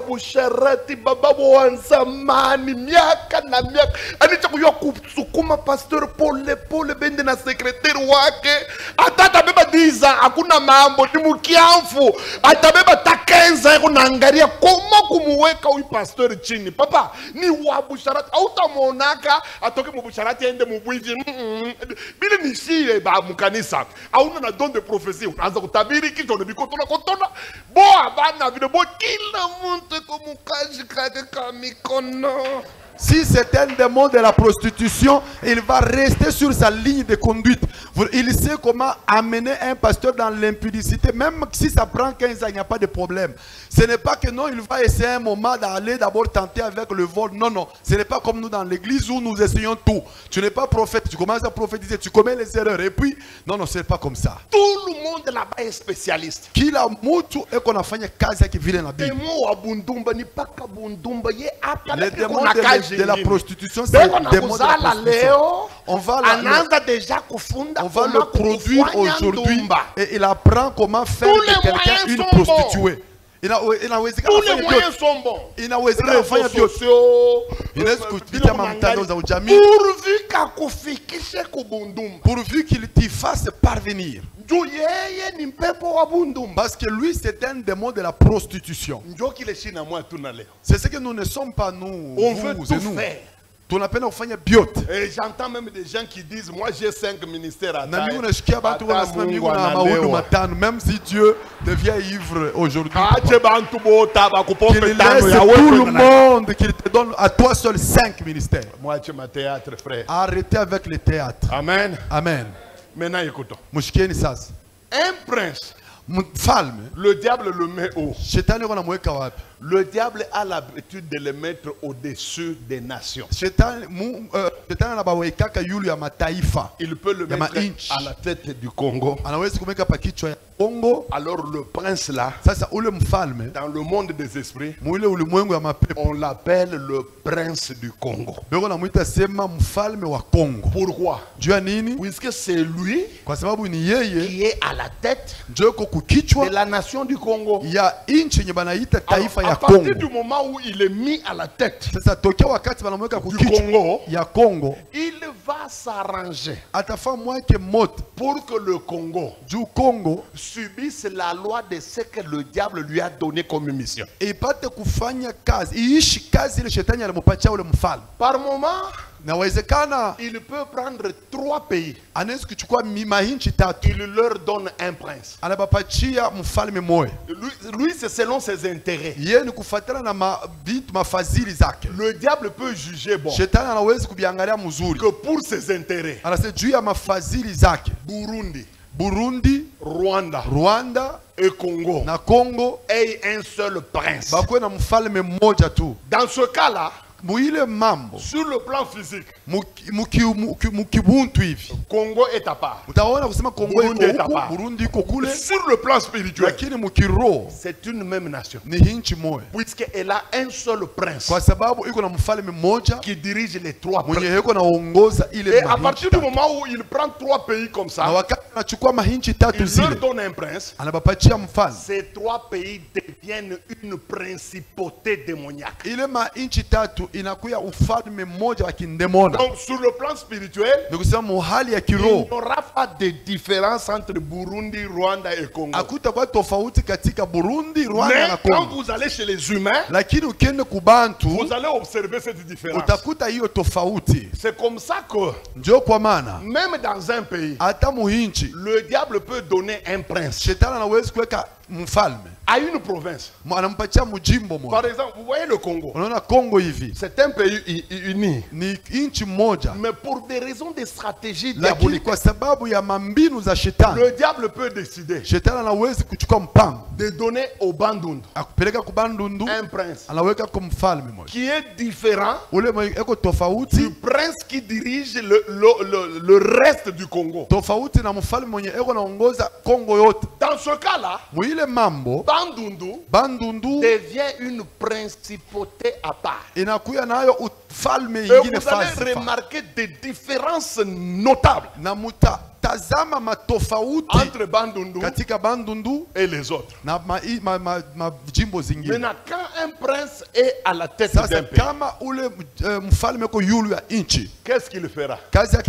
Écoutez, première activité du prince kazi ya kwanza mfalme à la tête d'une nation, kukichwa ya inchi il va communiquer atahambukizia sa nature hali yake à tous les habitants qui vivent dans sa juridiction. kubakaji bote bale beko na keti mu mapangilio zake. Je répète encore pour permettre à mon interprète d'être très précis. Narudililia hapo juu ya kuambia mtafsiri wangu. Lorsque un prince wakati mfalme est à la tête eko kukichwa d'un espace géographique donné, ya kipande moya ya bulongo, ça peut être une province, inaweza kuwa jimbo, ça peut être un continent, inaweza kuwa wilaya, on a mis un prince. wanaweka pale mfalme. Ce prince là, ule mfalme sa première activité, kazi yake ya kwanza c'est de transmettre itakuwa ni kubapasha sa nature, kubapasha hali yake, communiquer sa nature itabakia kubapasha hali à yake tous les habitants qui vivent dans ce bale pays. bakaji bote beko naishi pa bulongo bule ko na tawala. Vous n'avez jamais vu quelqu'un, Ameonaka muntu il fait une chose, anafanya kitu moya, hein, il se comporte d'une certaine manière. anafanya mwenendo fulani, Vous entendez quelqu'un d'autre qui dit, unasikia mtu mwingine anasema il est zambien. huyu anapacha kwa ni Muzambia. Les gens disent, hein, c'est un Watu wanasema ndio. Bane Kalaka Donc Pakai. ils sont toujours comme ça. On l'a découvert à partir de quoi? Banamutambua je On l'a découvert à partir du Banamutambua prince des kwa Zambiens. sababu ya ule mfalme wa Zambia. C'est comme ça que vous allez voir Jo kwa maana mtaona les ethnies bizazi de l'Afrique. bya Afrika Ils ont presque la même couleur comportementale. banakuwaka paka na hali moya ya mamwenendo ya matabia. Pourquoi est-ce qu'on dit que telle tribu aime trop l'argent? Jwali banasemaka kabila fulani napendaka feta sana. C'est à cause du prince Ni qui kwa est à la sababu tête ya ule mfalme ko kukichwa de cette tribu-là. ya hile kabila. Regardez ici, si vous allez à Kinshasa, Mwende kama unaenda ku Kinshasa, vous allez trouver une tribu. mutakuta ko kabila moya. Cette tribu souffre de quelque chose de très puissant. Ile kabila iko na teswa na imam. Dans cette tribu, Mwile kabila si tu n'es pas charioman, kama au tembeshake pusu, le deuxième métier que le diable réserve à cette tribu, kazi ya pili shetani anaweza kuchungia ile kabila c'est sentinelle. ni kuchunga pa mpango ya Si bantu. tu n'es pas sentinelle, Kama auchungake pa mpango, le troisième métier que le diable réserve à kazi cette ya tribu, tatu shetani anachungia ile kabila c'est domestique. ni kwanza kutumikiana. Si tu n'es Kama ni sentinelle, hauna ukuna tunga Ni pa mpango domestique. wala autumike kwa Mungu, le dernier titre que le diable réserve à cette tribu, kazi ya mwisho shetani yuko anachungia ile kabila c'est sireur. ni kupangusha bilatu. Parce que ce n'est pas normal Ni kwa sababu haiwezekani que 99,9 des gens de cette tribu, kuona asilimia yote kutosha mmoja tu, même s'ils ont le désir d'étudier hata kama banapenda kujifunza pour devenir quelqu'un, juu ya kuwa mtu et mwingine, même s'ils terminent ces études-là, hata kama anamaliza shule zake, jamais ils ne vont jouir du diplôme qu'ils ont eu. kamwe asitafurahikia na Le cheti diable alipata. va les retourner Shetani atamrudisha aux pata 4 métiers de la tribu que lui-même s'est imposé. kuile makazi ine ya ile kabila ye mwenye alijipatia. N'oubliez pas que la caractéristique du diable, Mushisahau kusema kazi ya shetani c'est imposé. ni kukazisha. Et le problème, ce n'est pas de naître dans cette tribu. Mambo haina kuzalikwa mwile Le kabila. problème, c'est le prince, Mambo ni ule mfalme, l'esprit puissant chef, ule mwenye mpepo eko na qui tawala, règne dans les airs ule sur eko na cette tawala tribu-là. muhewa pa ile makabila. Alors, si quelqu'un vient d'une telle tribu, Sasa kama mtu anatukia kuile kabila ile, vous allez voir qu'il aura beaucoup de combats pour s'affirmer dans la société. mutaona atakuwa na mamvita sana juu ya ye kutosha kichwa Les jamii. combats viennent d'où? Ile mamvita eko natukia wapi? Du prince qui impose. Kwa sababu ya ule mtawala eko na Du kazisha, prince qui donne, qui dicte. kwa sababu ya ule mfalme eko na leta mahamri. Regardez comment le diable impose. Muone vile shetani anakalaka eko na kazisha, Il impose même les noms eko na kazisha hata manjina dans toutes les tribus du Congo. mu makabila yote ya Mkongo. Je dis bien sans exception. Mimi nasema hauna la ile utatosha. Il n'y a aucune tribu qui échappe à l'imposition du diable dans le domaine des noms. Hakuna kabila ile iko na kwepa Regardez. kukazisha kwa shetani mambo ya manjina. Tous les jumeaux, Ba mpundu bote ils ont déjà des noms imposés par le diable d'avance. Vous êtes de telle tribu, vous mettez au monde des jumeaux. Leurs noms sont imposés d'avance. Si vous êtes Muluba Kasai, le premier doit s'appeler Mboui. Le deuxième doit s'appeler Kabanga. Qu'il pleuve ou qu'il neige, c'est comme ça. Si vous êtes Muluba du Kananga, le premier doit s'appeler Chibwabwa. Le deuxième doit s'appeler Kanku. Tu n'as pas à discuter, le diable a déjà imposé ça. Si tu es de Bandundu, par exemple, le premier doit s'appeler Mbo. Et le deuxième doit s'appeler Mpia. C'est une imposition. Si vous êtes de Bas-Congo, le premier doit s'appeler Ntimba. Ah, c'est comme ça. Et le deuxième doit s'appeler Nzuzi. Si vous êtes Mutete là, le diable a déjà imposé le nom. Vous mettez au monde des jumeaux. Le premier doit s'appeler Shako. Le deuxième doit s'appeler Omba. Que tu sois pasteur, que tu sois diacre, c'est moi le diable qui dit. Même les chrétiens copient ça. Par exemple, si vous êtes Mulamba, le premier doit s'appeler Kyungu. Le deuxième doit s'appeler Kapia. C'est la loi. Donc tu ne peux pas bouger de ce côté-là. Si tu es Mulubakat, le premier doit s'appeler Kyungu. Le deuxième Kabang. Regardez ce que le diable fait. En nous imposant les noms des jumeaux, il profite pour contrôler tous les jumeaux du monde. Vous n'avez aucune idée des cérémonies qu'on fait pour les jumeaux.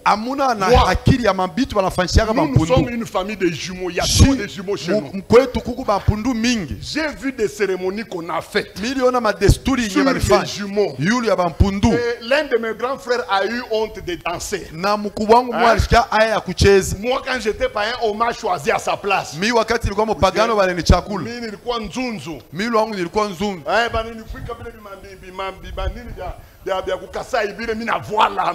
On a mis sur moi les vêtements folkloriques là. Oh non, il ne faut pas avoir honte, c'est notre coutume. Moi j'étais debout avec une tête de chèvre ici. Vous n'avez pas l'idée sur ces choses. Regardez tous les jumeaux. La plupart ne réussissent pas les choses de Dieu.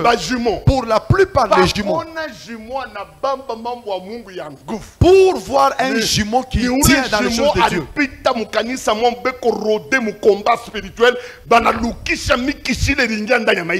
Sinon, il faudrait qu'ils soient les jumeaux qui soient passés par une église où on a fait sauter tous les esprits de l'époque des cérémonies. Souvent, ils ratent leur vie. Souvent, ils ont des problèmes de mariage. Que ce soit des hommes, que ce soit des femmes. Ils ont des problèmes de stabilité de mariage. Essaye d'aller épouser une jumelle qui n'est pas délivrée. Tu vas souffrir. Vous allez dormir. Vous allez voir quelqu'un au milieu de vous. Ce n'est pas que la jumelle est sorcière. Non, non. Ce sont les cérémonies faites sur elle. Ils imposent. Ils donnent des lois. Écoutez, deuxième chose. Qui tu appeles? Ils sont capables de bloquer la bénédiction. Écoutez, si vous lisez dans Daniel, Daniel chapitre 10 et Daniel sura yake ya 10. À chapitre 10. Sura ya 10. Verset 12. Mustari ya 12. Vous allez voir Mutaona Daniel qui commence à prier. Regardez-moi, écrivez seulement et puis vous me regardez. Daniel ekona omba. Mwandiki munyangali. Nous sommes dans Daniel chapitre 10. Tuko ndani ya Daniel sura ya 10. Chapitre 10. Tuko sura ya 10. Verset Kuanzia pashai 12 pa mustari ya jusqu'à 13. 12 mpaka C'est là 13. où vous allez voir l'exemple typique du fonctionnement d'un prince. Njo pale mtaona mfano iko naonesha Écoutez. bafalme bale. Daniel est dans un pays qu'on appelle Babylone. Daniel como inchi banaita Babylonia. Plus précisément chez les Perses. Alikuwa kwa watu wa Persia. Il est dans une chambre en train de prier. Alikuwa ndani ya chumba mwa eko na homa. Quand il a commencé à prier, Wakati alipoanza malombi, aussitôt qu'il a commencé à prier, wakati alianza kuomba, Dieu a dépêché un ange. Mungu anamtuma malaika mmoja. L'ange a commencé à descendre. Ule malaika anaanza kushuka. L'ange arrive dans les airs, Malaika anafika muhewa. au-dessus des royaumes perses. Yulu ya ile ufalme wa Persia. Le prince Bale bafalme, qui est chargé de contrôler le royaume ule des Perses, mfalme anaitiwa kumiliki ufalme wa Persia. il décide de s'attaquer à l'ange. Anachukua mpango wa kumshambulia malaika. Mes amis, il attaque l'ange, Wakati anamshambulia il malaika, le bloque. anamubamba. Mie nekalaka na Moi, mie nekalaka contre évangile moya hivi. moi, je suis contre de ces évangiles tels que... Bon, ukishikia utona samu ku sagesse ya yulu sana. Si vous les écoutez, on dirait qu'il y a Écoutez, beaucoup trop de J'ai déjà sagesse. entendu beaucoup de pasteurs. Mais il s'agit bachungaji mingi. Et moi, ne me parlez pas des démons. Mimi hein. msiniambie mambo ya Moi, mapepo. parlez-moi seulement du Mimi mniambie juu Saint-Esprit. ya mambo ya Roho Parce que Mtakatifu. nous mouvons dans le Kwa sababu Saint-Esprit. shi tuko na Utaona tikisika kani wa katika Roho yulu sana. Mtakatifu. On dirait qu'il est le plus aux Kama élevés. unaangalia escroquerie busenji bule bu maisha. Mais si vous regardez maintenant l'escroquerie et la Mais pourquoi il parle comme ça? roublardise C'est qu'il y a lui dans qui sa doit vie. chercher Dieu. Alors pourquoi il parle comme ça? Ni yeye ndio anapaswa kumtafuta Mungu. Ni mpaka pale benye beko na mamambo ya kimpepo njo banabishaka na mpepo. Souvent ceux-là qui ont des problèmes C'est à grave. caractère démoniaque qui dénient les problèmes de démons. On a divorcé 4 fois. Vous êtes pasteur, vous avez divorcé 4 fois. Et puis vous venez me dire non. Ne parlez pas des démons. Hein? Non, moi, Michel na mambo ya mapepo. Nous mouvons Si tukuna mwangika ni l'esprit. muro. Unaisha kufukuza banamuke kati. Dans le spirit, tu as déjà Papa, chassé hauna majibu toi. quelque part. Est-ce que tu n'es pas fou à quelque part? Si tu étais humble, Kama ulikuwa tu allais mnyenyekevu, te poser la question. ulingejiuliza. Jésus m'a sauvé. Oui. Mi Yesu Il a aliniokoa versé mbio. son sang, oui. Anamwangia damu ndio. Pourquoi suis-je incapable ya kuikala na bibi? C'est ça un homme. Lakini njua nini mimi siwezi kuikala kwa na bibi njoo kwa mtu. Mwe mungu unaweza saa kuhubiri kujipa majivuno. Vous vous croyez que prêcher c'est se vanter? Mungu unaweza sasa kama unasema moi Satan c'est rien, njo rien. Bon, Vous papa, croyez que utakuwa kama na- unasema shetani ashina kitu Ajutukane njoo vile ma biko. déclaration yenu. Le diable s'en fout des déclarations que nous proférons.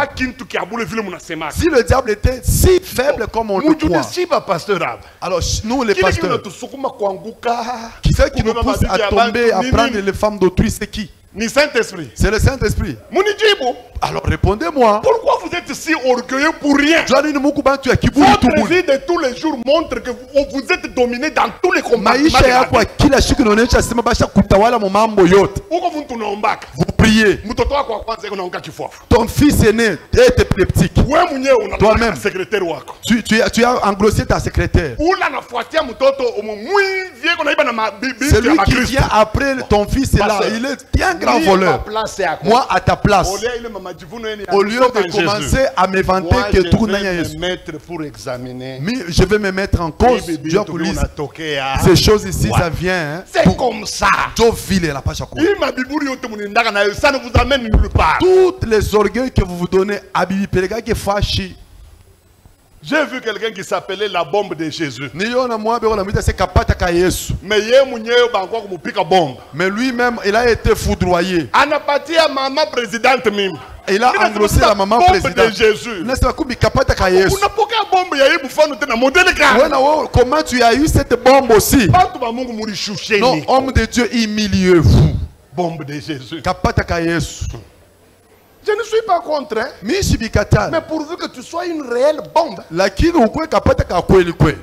Regardez Jésus. Moi, Jésus,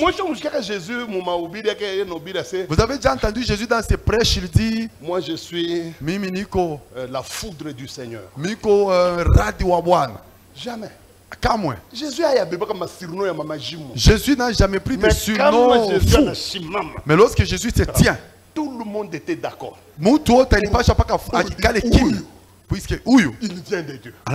Mais s'il n'y a pas comme un titre Nous, c'est seulement des titres, des surnoms et toutes ces choses-là. Mais la vie sur terrain, ce ne sont que des dégâts sur dégâts. Seigneur, préserve-moi.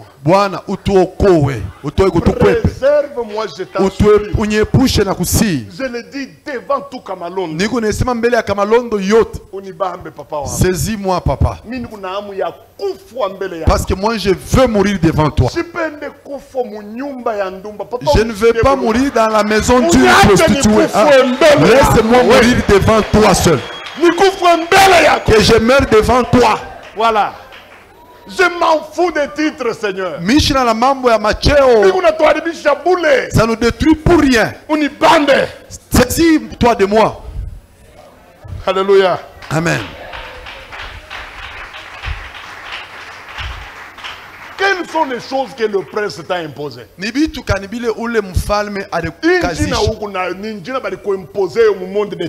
Le nom que tu as, on te l'a imposé du monde des ténèbres. Même les noms qu'on nous donne, hein?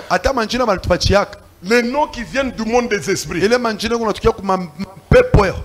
Vous savez, quand vous avez un nom comme Kayakez, tous ceux qui connaissent le Rund, Kaya ou la Rienda, c'est lui qui est parti et qui revient. Donc, qui est l'incarnation de Oula Ekufwa. Donc, c'est lui qui est décédé. Ne t'étonne pas quand on a mené vie. Tu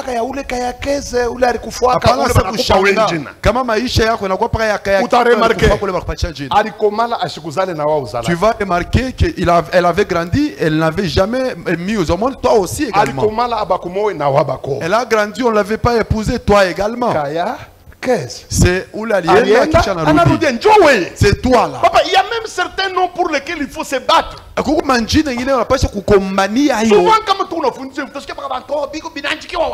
Souvent quand nous prêchons ça, oh non, ça c'est écrit où? Vous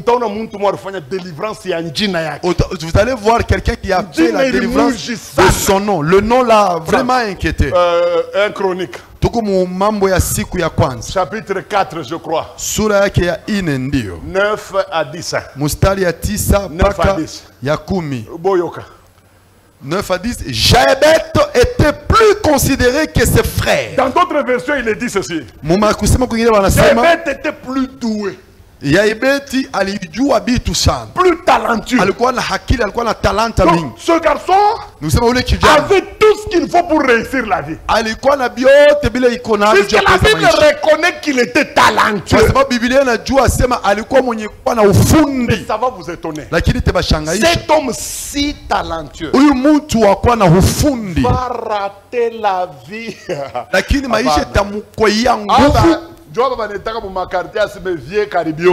Ce sont ces gens ici qu'on appelle souvent dans le quartier vieux Caribion. Mais misérable jusqu'à la moelle épinière. Tellement que c'est la fait. Et là, le tout premier a demandé la délivrance du nom.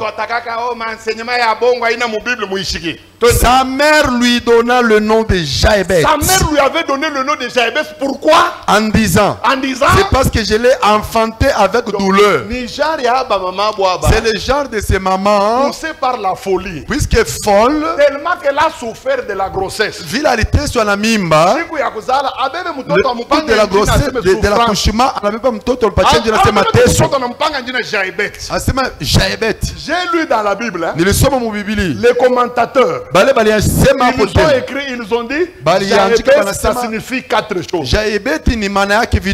Souffrance, douleur, et malheur. C'est ce que les commentateurs ont écrit. Maintenant, vous allez voir ce que Jaébet va faire. Vous qui niez la délivrance du nom.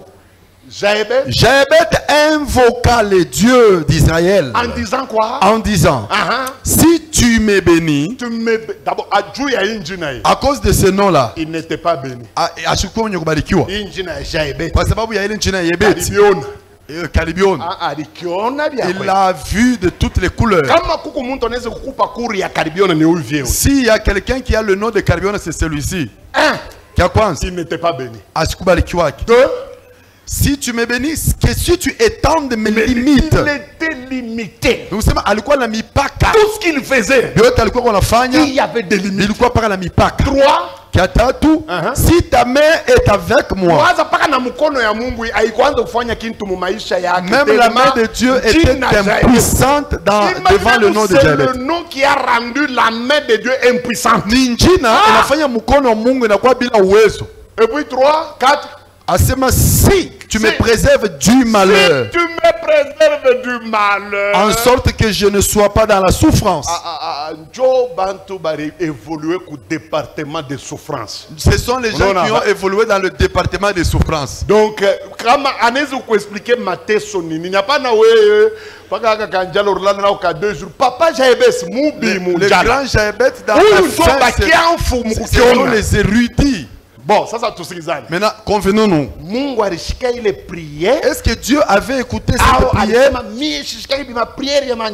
Oui, il a ignoré, il a dit, moi je ne suis pas intéressé. Et Dieu accorda ce qu'il avait demandé. Kamalon, répétons. Kamalon. Et Dieu accorda ce qu'il avait demandé. Ma délivrance manjina mangalula, manjina bambouyi. Mais comment vous nous condamnez, nous qui allons demander la délivrance de Ngalula, de nom de Mukenji, Bakenga, Makenga. Vous savez Kalonji. On a dit à Kalonji. En Chuluba ça signifie quoi? Hein? On a dit ka colère. Kasema nini kasirani. Longe. Donc kasirani.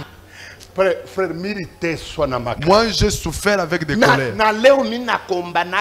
Jusqu'aujourd'hui, je me bats pour que ça ne revienne pas. Parce que moi, je me retrouvais pour permanence. Parce que moi, je me retrouvais à la permanence. J'ai trouvé une soeur qui a bu mon lait. La colère va me saisir.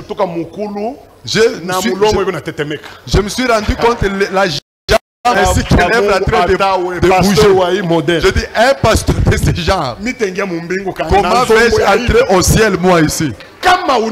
Si tu ne me sauves pas dans ça, ton nom là signifie quoi? Et puis c'est le nom qui appartenait d'abord à qui? Savez-vous que même à partir du nom, vous savez, tu peux attraper la sorcellerie. Oh! Paix à son âme. Je suis allé prêcher chez le pasteur André Rissas. À l'époque où André était encore vivant.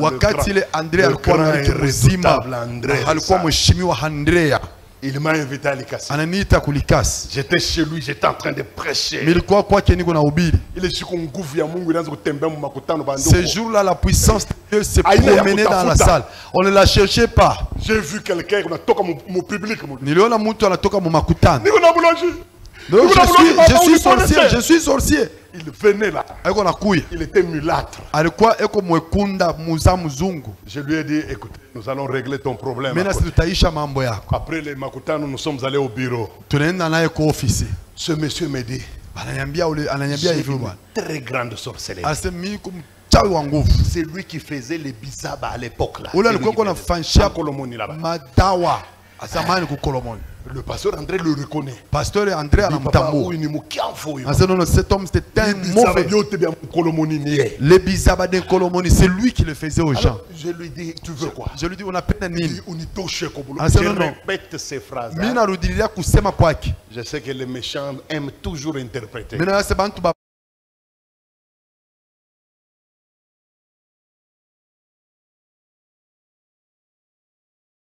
Personne. Je n'en ai pas capacité. Mais Jésus je lui pose la question. Comment es-tu devenu sorcier? C'est tous les noms imposés. Savez-vous que Isaac était chambouille, non? Vous savez que Isaac était chambouille. Hein? Est-ce que vous avez vu Isaac donner à Esaü le nom de Mbouyi et à Jacob Kabanga? Isaac a la Kabanga. Ne respectez pas pas ces choses, ça va vous détruire. Écoutez ce que cet homme m'a dit. Il me dit, moi j'ai eu la sorcellerie depuis le ventre de ma mère. Je lui dis, comment c'est ta mère qui t'a donné? Dès ma conception, j'ai eu la sorcellerie. Alors je lui dis comment? Il dit, ma mère, elle avait fait un bout de temps, elle ne mettait pas au monde.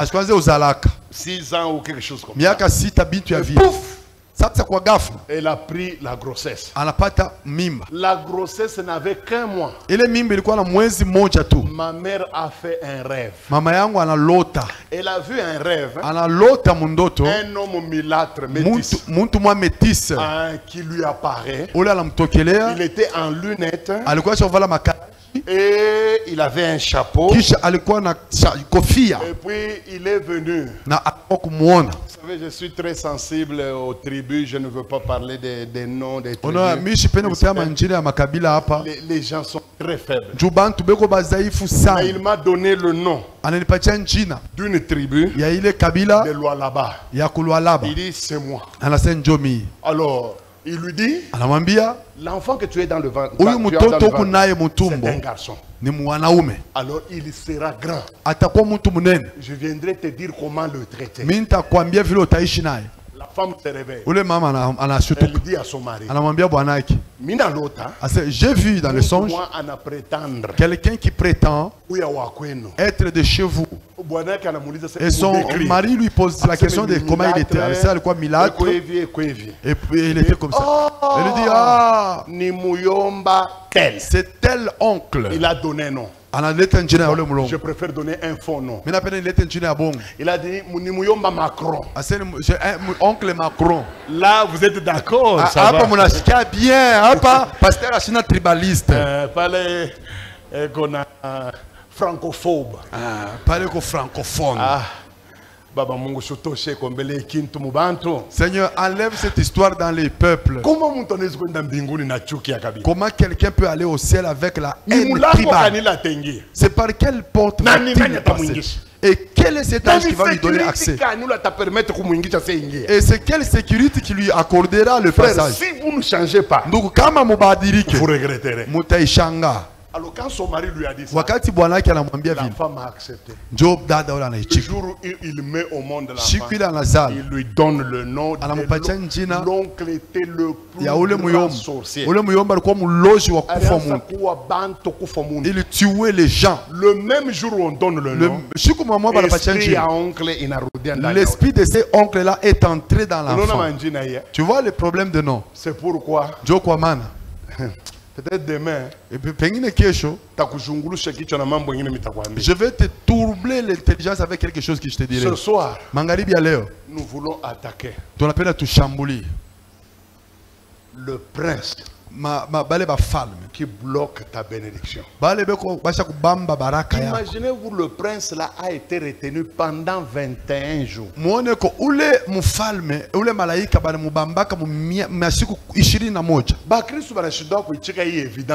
Les chrétiens ne veulent pas accepter cette évidence. Vous devez savoir qu'il y a certains esprits de Satan plus forts que les anges de Dieu.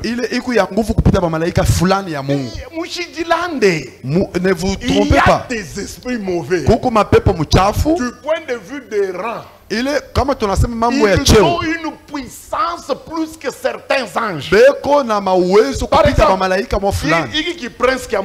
Par exemple, le prince de Perse, il était plus fort que Gabriel. Gabriel a été retenu 21 jours durant. C'est au 21e jour qu'il a demandé le secours. C'est comme ça que Michael viendra au secours pour le délivrer entre le mains d'un mauvais esprit. Gabriel n'est jamais entré dans le bar. Gabriel n'a jamais couché avec une femme. Mais il avait été retenu. Il avait été retenu dans le vêtement. y avait les Wayamba, il va dire nous signer. On était en train de les signer dans les cieux. Il avait sué. Ne vous y trompez pas, la vie spirituelle, c'est le combat. Qu'on ne vous trompe pas. Vous ne croyez pas que le diable vous laissera faire des choses aussi facilement? Vous choisissez ce chétan à quoi tu as au femme en ville on a peine. Le diable il est là pour ça. Mais seulement nous. Le seul avantage que nous avons, c'est que Jésus-Christ a paralysé leur force. Jésus-Christ les a livrés en spectacle. Nous avons la possibilité de le détruire, d'annuler leur pesanteur sur nous. Personne ne peut chasser un prince. Non, on ne peut pas le chasser. Mais on peut détruire son emprise sur nous. On peut débloquer les bénédictions qu'il bloque. La bénédiction de Daniel a été retenue pendant 21 jours. Moi je suis sûr, il y a certaines filles ici. Hein? Il y a 5 ans, elles seraient déjà mariées. Pourquoi ils ne sont pas mariés jusqu'à aujourd'hui? Le mariage est bloqué dans le zèle. Il y a certaines femmes. Hein? Il y a 10 ans, elle pouvait mettre au monde déjà. Sa bénédiction d'accouchement c'est bloqué dans le d'ailleurs tu le verras même dans le songe. Tu es stérile. Quand tu dors, tu vois un bébé qui descend. Lorsque tu veux le prendre, tu vas voir une main qui l'arrache. Je te montre déjà. Ta bénédiction d'accouchement, elle est déjà déclenchée. Seulement, on l'a déjà retenu. Détruis ces choses-là. Son église, sa paroisse, il y a eu à peu près plus de 10 églises. Moi, on m'a parlé de 15 dans la même parcelle où nous nous sommes. L'église va commencer avec chaleur. Et puis après, l'église va faire faillite. Le pasteur va aller chercher les poissons. Quelqu'un d'autre viendra ouvrir. Il va fermer. L'autre entre dans la FAP. Il va même aller à la guerre. C'est comme ça que nous étions à peu près 16e. Eux-mêmes, les gens de la pasteur nous ont dit, ici où vous êtes venus, il y en a eu à peu près 15 qui sont partis. Et vous, vous êtes le 16e. Alors vous devez mettre la ceinture à la taille. Heureusement que j'ai un commando ici. Et je lui ai dit, Gervais, c'est nous qui serions les premiers à faire le plein ici. Pas seulement faire le plein. Bon, je refuse de dire autre chose. Puisqu'à cause des réseaux sociaux, on va aller dire aux réseaux, aux païens, non, il a parlé, à Kamalonde, il a parlé. Mais est-ce que Kouza ni mbaya? Est-ce qu'acheter c'est mauvais? Kouza ni mbaya? Acheter c'est mauvais. Ça. Alors, dans les jours qui viendront, on va mettre dans la gibecière. Et ça sera fini comme ça. Et nous le ferons. Je vous le dis. Est-ce que nous avons des millions? Non. J'ai des millions, non. Mais je connais comment écrouler. Aujourd'hui, je sais que j'ai déjà débordé. Si tu as besoin de partir, va-t'en. Mais ceux-là qui veulent que nous puissions nous mettre à genoux, nous allons nous tenir debout.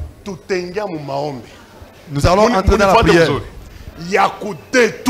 C'est pour détruire l'œuvre du prince qui a retenu notre bénédiction, que nous puissions l'arracher. Papa Gervais, tout le monde comme un membre populaire, il est banto te banayouaka. Nous allons chanter pour un temps. Le chant ne doit pas aller au-delà de 5 minutes. Même si les choristes continuent à chanter. Mais toi tu coupes, tu entres dans la prière. Détruis la puissance qui est attachée à ton nom. Détruis le prince. Qu'il laisse ta bénédiction. Frère, vous allez vous rappeler, vous souvenir de moi. Après cette prière, vous allez voir comment des bénédictions viennent descendre. D'abord, nous chantons, nous frappons les mains. Je préfère que vos yeux soient fermés pour que tu sois concentré.